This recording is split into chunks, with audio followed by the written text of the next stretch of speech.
Keeping the highways network clear of floodwater is an essential part of keeping road users safe.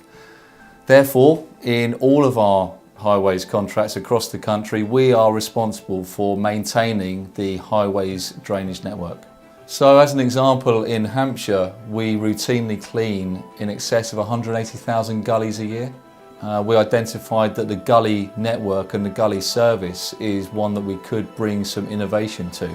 We were able to establish a pilot that by utilising new technology in sensors and new ways of working in process and procedures, that we could demonstrate an improvement in service as well as delivering significant cost savings. The solution that we put in place on the project were to put Internet of Things sensors in gullies, those gullies where we'd experienced repeat emergencies. Also, we performed data analytics on historical data, and we engaged a technical expert from Amey Consulting to root cause why we were getting the same problems again and again. Also, we performed more than 3,000 inspections to better understand the individual assets on the network.